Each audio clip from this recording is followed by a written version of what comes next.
He kōna ipurangi tēnei nā te reo irirangi o Aotearoa.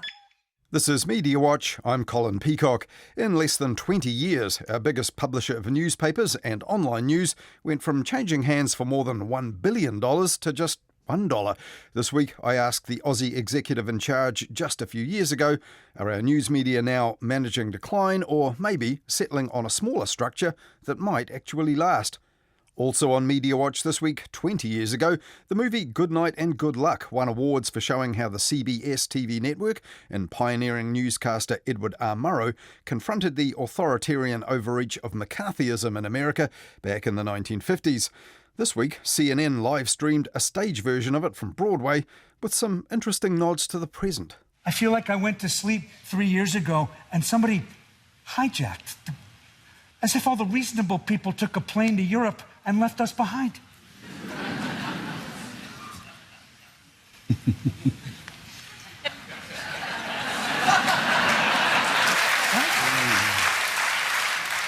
But before all that, local elections are coming up in October, but already some prospective candidates are pitching their plans and policies publicly.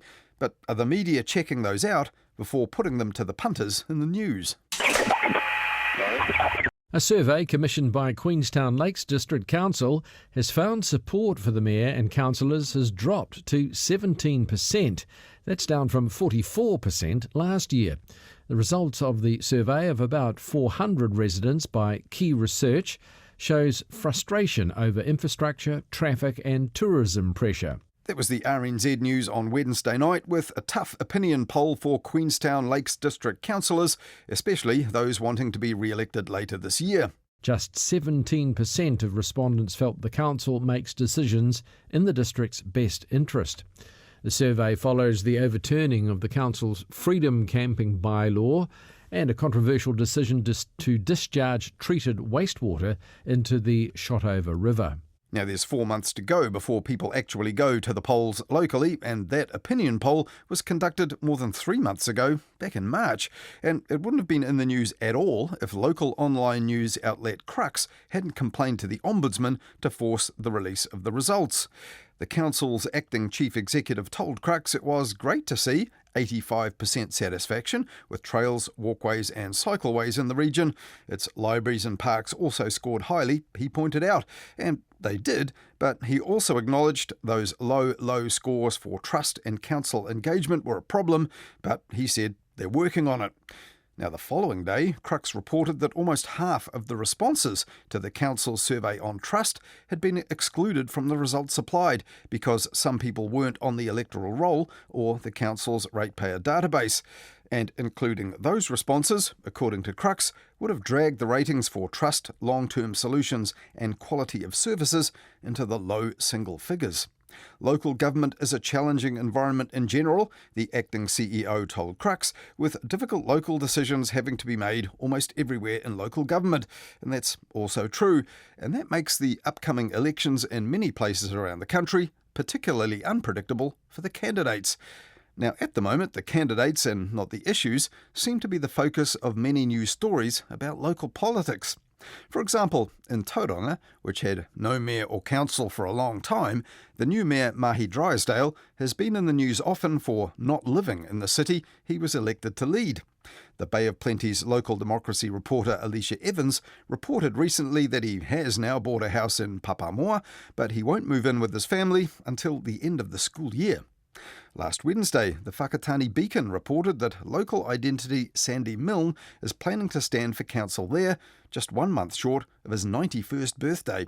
And he had to, he told the Beacon, in order to curb the spending of what he called local fat cat councillors, who, the paper said, were costing him and his neighbours $30 a week in extra rates, though the paper didn't say how he had arrived at that conclusion.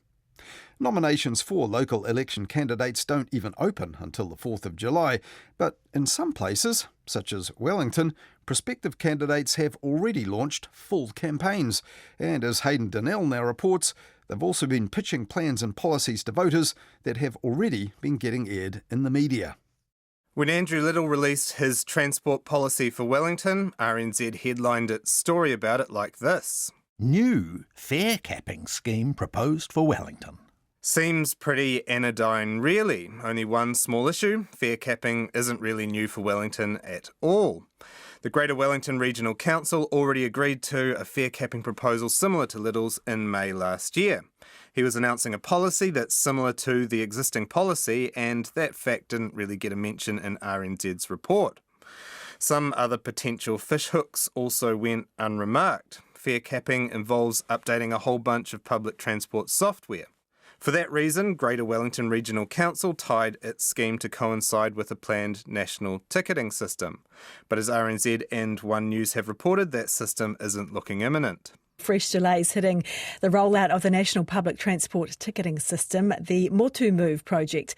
It's unclear how Little's proposal will be implemented if not in conjunction with Motu Move. And that's before you talk about how passengers could potentially take 8 $1 bus trips on Monday and spend the rest of the week travelling to the far reaches of Wellington and back for free if the fare cap is based on trips taken rather than money spent. All this is to say, the scrutiny on Little's proposal may have been a tad light. Other candidates haven't quite received the same grace. Little's main rival, Ray Chung, was put through his paces by the media after the Post's Tom Hunt reported he'd overstated the cost of servicing council debt to the tune of $800,000 a week or $42 million a year. Here he is talking about that to News Talk ZB's Nick Mills. Do you admit you got it wrong, though? I gave that projected figure because I was given that range of 1.4 to 2 to 2 million a week. Come on, Ray, don't start the media talk now. You're not. You said you weren't a politician. Don't at your launch. Yes or no, please. Did you get it wrong?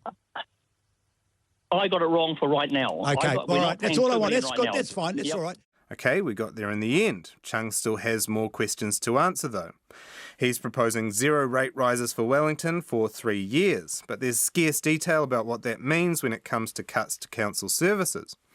In an interview on Morning Report, Chung remained vague on the details. So where the big cuts are coming is out of operating expenses. So we've got to take those out because they have a direct effect on rates. So they're the things that we're focusing on to try and get out.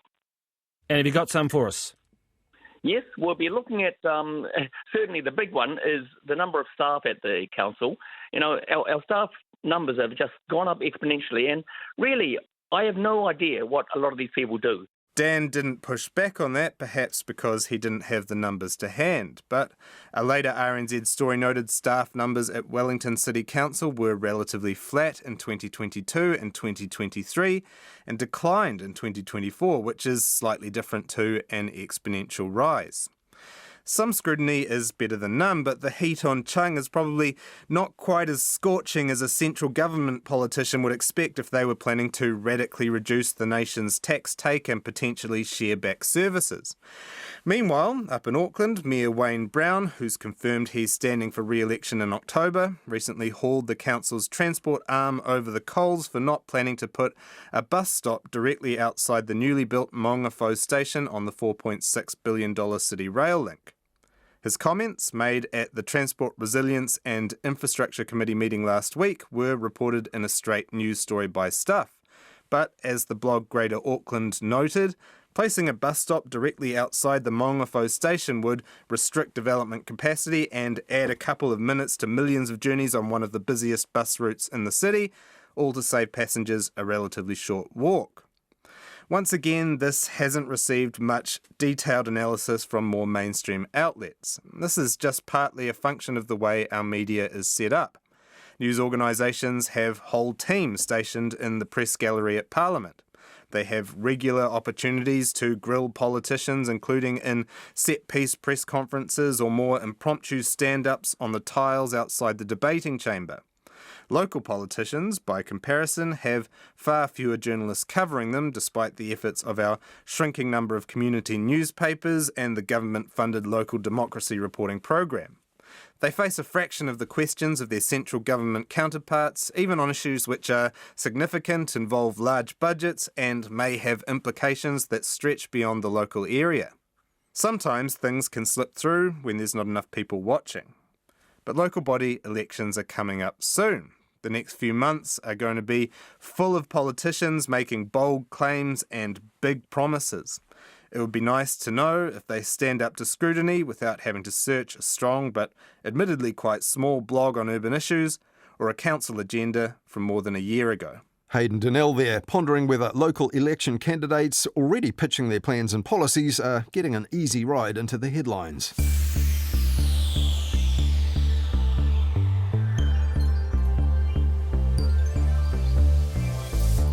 Last weekend here on Mediawatch, we heard about Stuff merging its digital wing with Trade Me, a big development in the media industry here which might help save news and newspapers. And it also showed how things had gone full circle. In a way, New Zealand's biggest publisher of news had bought the online marketplace itself back in 2006 for more than $700 million. Now, back then, it was called Fairfax Media and not Stuff. It was the New Zealand subsidiary of the Australian news giant. And in 2003, Fairfax Media had spent almost twice as much, $1.2 billion, to put all of the newspapers here from the INL company into its portfolio, along with the likes of the Sydney Morning Herald and The Age in Melbourne. Fairfax here tried to merge with its big New Zealand rival APN, the publishers of the Herald, these days called NZME.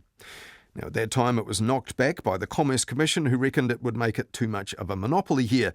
But in Australia, the parent company Fairfax Media did manage a mega merger there in 2018. News of a merger between the Nine Entertainment plus also Fairfax Media, which is the owner of the Sydney Morning Herald, the Melbourne Age, the Australian Financial Review, is one of the biggest deals in media in the past 20 years. And the chief executive, Greg Hywood, described it this way. The best outcome for our journalism, for our employees, our business and, of course, our shareholders.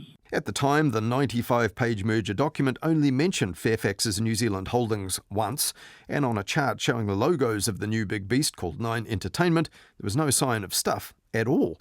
And 5 years ago, Nine Entertainment sold its apparently unwanted New Zealand branch for just $1 to its own chief editor at the time, Sinead Boucher.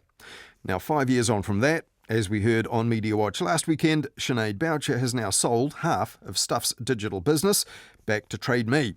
And the same week, her former boss in Australia, Greg Hywood, stepped down from his final major media role as chairman of Free TV, the umbrella group for free-to-air TV broadcasting in Australia, another shrinking business with an uncertain future. This week I asked Greg Hywood about where things were heading now and how different it was when he began 50 years ago, when the ad revenue Rivers of Gold made newspapers a licence to print money as well as news. Well, things are so different. I mean, there's no point being, what I might call an Anzac of the 70s, looking back to when things were great. They were certainly fun. I mean, if you were fortunate enough to be a journalist in those days, as the years went by and we hit the internet period, the role of the journalist was less certain.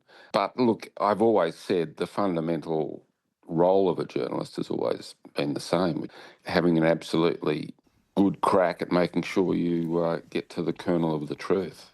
I don't think you were actually at Fairfax Media at the time when it bought our newspapers here about 20 years ago for, I think, $1.2 billion.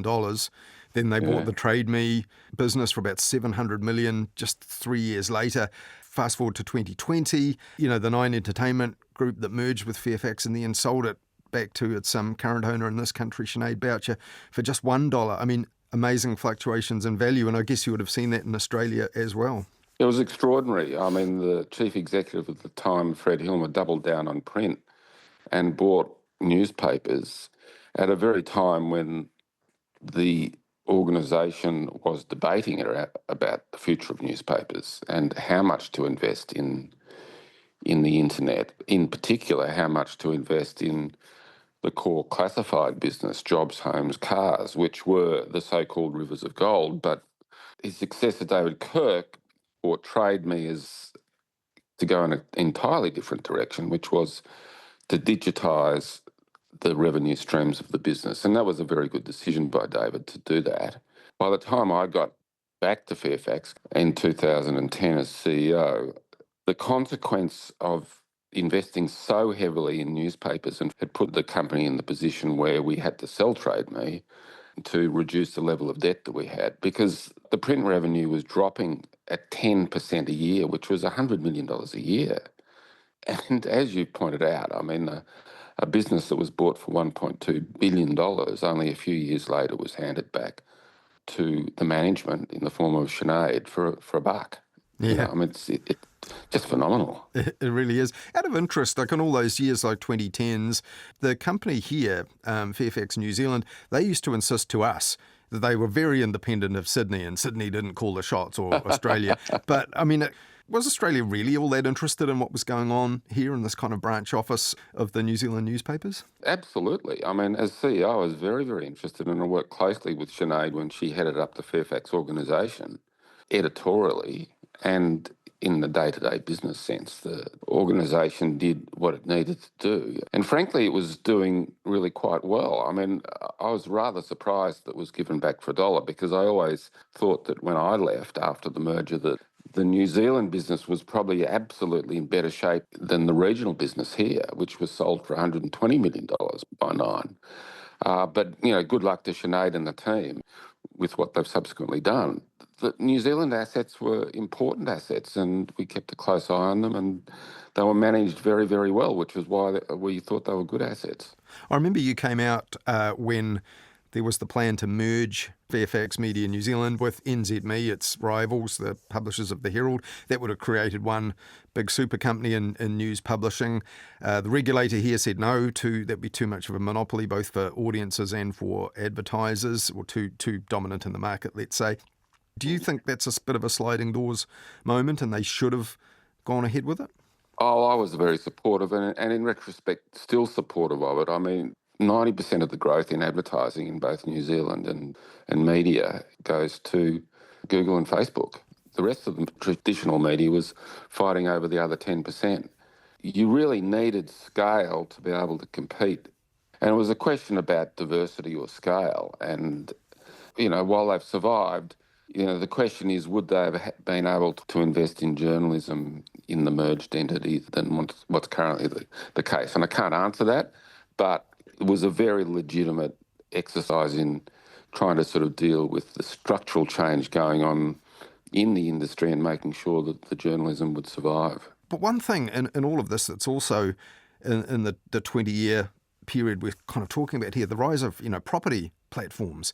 Fairfax, where you were, had Domain, which, you know, we recently the subject of a bid worth about something like $3 billion New Zealand dollars. Some valuations of the realestate.com.au around $30 billion. This is incredible. So is getting close to the digital property platforms where the big money is that the smart move for securing the future of news and journalism? I can't really comment about the stuff and Trade Me merger because I'm not close enough to it, but, you know, from a distance it looks like a pretty good idea and well done to Sinead and the team. And the whole point of the merger between Fairfax and Nine was really to get a media company of scale with a property marketing platform to enable it to compete. And as you say, I mean, Domain is a distant number two, but it was not destined to be a distant number two. You know, with the correct investment and the correct decisions, the ability to take on REA was always there. That hasn't occurred. As we know, I mean, the property marketing market is extremely lucrative. You told the ABC an interesting stat. You said readers of papers in Australia these days average out at about age 70 plus, but the average audience of your digital news probably somewhere in the 40s. Is that as stark an illustration as you could get that, you know, you've got to drop back a generation if you don't move with that change along with the habit of your audience?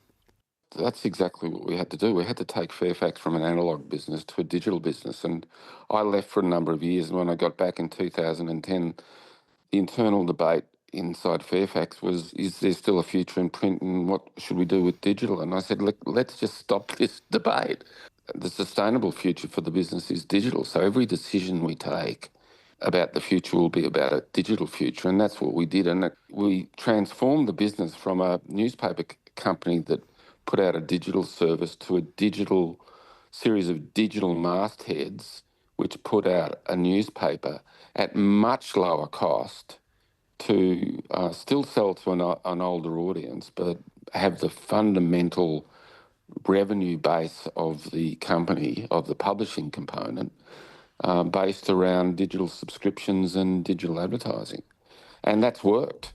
And it was a painful process too, right? Because there was one day where I think about 1,900 people got made redundant at Fairfax in basically a single day. As I said, the direction the company was going meant that the banks would have been knocking on the door and sold it off and broken it up. It was not going to survive in that form, and that is what we had to do. And it was very tough, and people have asked, questioned, how did you feel? I said, well, you don't feel great making decisions like that, but it's a bit like a surgeon with a dying patient on the operating table.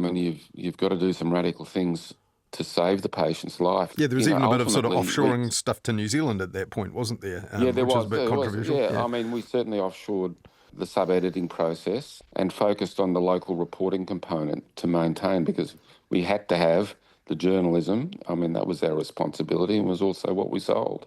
But after that, you went to Free TV, so I guess the umbrella group representing the kind of mutual interests of free-to-air television channels in Australia. You've spoken out saying that perhaps the public don't really understand the public good value of having these channels, because people say the same things here. I was like, no one's watching linear telly anymore, let it go. You've been saying, no, it has this public good value. Is that not really understood in Australia? I would have thought it would be. The reality is that, a relatively high percentage, maybe 20% of Australians can't afford multiple streaming platforms, and let alone one, and many can't afford internet connections. And free television is the only access they have to news, sport, entertainment. I've always questioned, where was Netflix during the big bushfires? It was broadcast television that reported back about what was going on. But you do have the ABC for that too, right? Nationally and even locally. It is the ABC, but we're talking about diversity before, and it is, while the ABC, maintains its independence, and the fact is it's government-funded news, and it's extremely important to have a different perspective. It tells Australian stories in a different way. The ABC has a particular view of the world. The commercial television appeals to a different audience in terms of what they want to watch. It's not just big commercial networks who want advertising dollars. It's commercial networks who are providing a service that is valued by Australians and is important for Australians.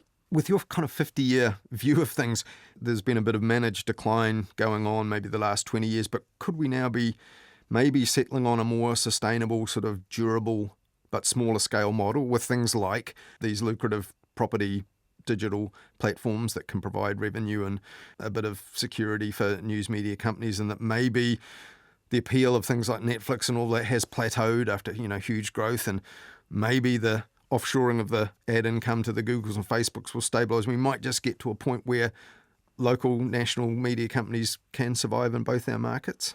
I don't think it will ever calm down. It's a bit like a raging river where you've got to swim over it, but you've got to hop from island to island. You can't just rely on content and advertising. Also, government has always been slow to adapt to what's going on, and it's got to really deeply think about what the right regulatory environment is, what is a public service that is required for the community to thrive, so that it does get New Zealand stories in New Zealand, Australian stories in Australia, and the news and information that is required. So the private sector's got to get on its bike and build the businesses, and the government has to provide a fair and sustainable regulatory environment so that everyone can get on with it. And finally, Greg, just looking back at your career, I think if we go back about 30 years, you did quite a spell in the US as a correspondent. Yeah. Do you wish it was 30 years ago, you were 30 years younger and you could be there reporting on all this stuff and getting hit by rubber bullets and stuff like that? Well, I don't particularly want to get hit by a rubber bullet, but I spent nearly a decade there, and my two boys were born there. So I've got a fondness for Americans. It's a massive social experiment, America, that sometimes goes astray. And we're in one of those periods now. When I was there, the system worked. The two sides of politics, the Republicans and Democrats, could get together and negotiate over the direction of legislation and the direction of the company. That's no longer the case. The entire country is in a period of trauma. It's been there in the past. It will get through it. the rest of the world will learn what to do and what not to do. As a reporter, it will be a fascinating exercise, absolutely fascinating. And you did tell the ABC that on your first day, I think at the Australian Financial Review, they taught you how to drink. I think you said they promised they'd teach you how to type and never did. Is that right? That's absolutely right. A two-finger typist, and it's remarkable how many journalists are still two-finger typists. I arrived at 10 in the morning and it knocked on the door, got let in. At 10:05, I was down in the front bar of the local pub and they kept me there all day. Well, today we taught you to drink, Greg, and tomorrow we'll teach you to type, and they never did. And it was the beginning of a fortunate life, because if you do have the opportunity to be a journalist, see the world up close, you are indeed a fortunate person. So I've been very grateful. Well, that lapse in professional development at that very early stage clearly didn't hold you back, because you went all the way to the top of the company in the end. Thanks so much for chatting to us this morning. Thanks a lot, Colin. That was Greg Hywood, formerly the Chief Executive of Fairfax Media in Australia until 2018, when it was the parent company here of Stuff, and as such, the buck stopped with him for most of this country's newspapers. 2 years later, it was sold for $1 to its current owner, Sinead Boucher, who, as we heard last week, is effectively selling half of Stuff to Trade Me. And as we heard, Greg Hywood has just stepped down as the chair of Free TV, the umbrella group for free-to-air TV broadcasting in Australia.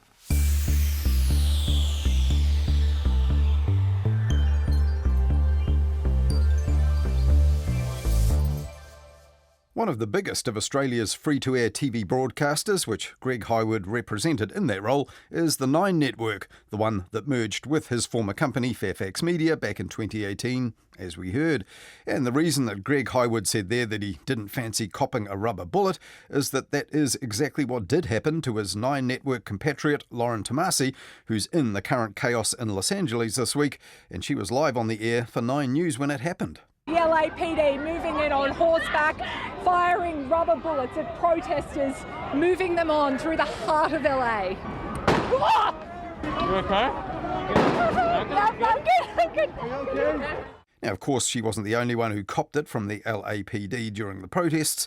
But while Lauren wasn't seriously hurt and wasn't making a big deal of it, it was the way that the 9 News camera clearly showed the LAPD police officer lining her up and firing at her that was chilling. And it even prompted Australia's Prime Minister to speak out like this. People can see the footage clearly identified as media. And so we have already raised these issues with the US administration. We don't find it acceptable that it occurred, and we think the role of the media is particularly important. It was a press club audience Anthony Albanese was speaking to there, so he was probably preaching to the converted in that sense. But in a time where politicians don't have a lot to gain by speaking out for the media and their rights, that did seem sincere and refreshing. However, the world's leaders notably have had not so much to say about journalists killed in and around Gaza in recent months, the majority of them Palestinian media workers. I took a look at the media coverage of the LA protests on Midweek Mediawatch last Wednesday, talking to Emile Donovan on nights here on RNZ National, when we also looked at how the newly minted Deputy Prime Minister David Seymour revealed, in a video his own party posted on YouTube, why he's still refusing to go on Morning Report. I actually don't need this in my life. Over that time that I've refused to go on, we've gone gangbusters. They've gone like that, and I've maintained a really good relationship with everyone else at Radio New Zealand, who I generally like. So it's up to them to change. Yeah. If you missed Midweek Mediawatch, you'll find it on the Mediawatch podcast page at rnz.co.nz or available for free on the Mediawatch feed on any major podcast platform.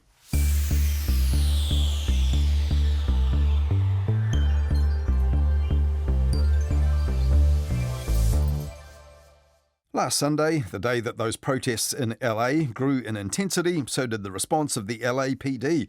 And in the US, CNN was covering it all live, as you'd expect from a 24/7 cable news network.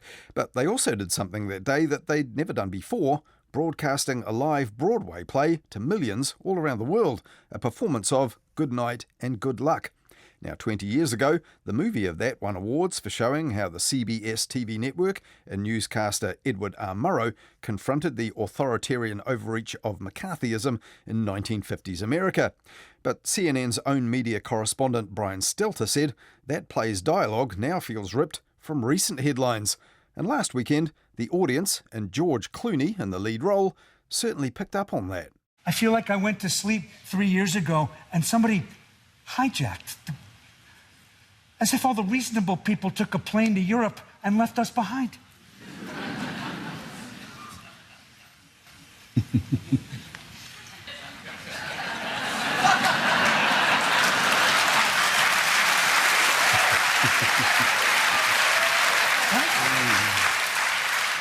The script of Good Night and Good Luck begins with a much-quoted speech that Edward R. Murrow gave about television's potential to inform and enlighten, and it ends with what happens if TV doesn't do their job. According to Murrow, it will become just merely wires and lights in a box, he said. And he said that back in 1958, after Joseph McCarthy and his anti-communist crusaders had been neutered. But in the performance on stage, streamed by CNN to millions last weekend, George Clooney closed instead with the words that Murrow said on air after an earlier tussle with Senator McCarthy himself. There is a great and perhaps decisive battle to be fought against ignorance, intolerance, indifference.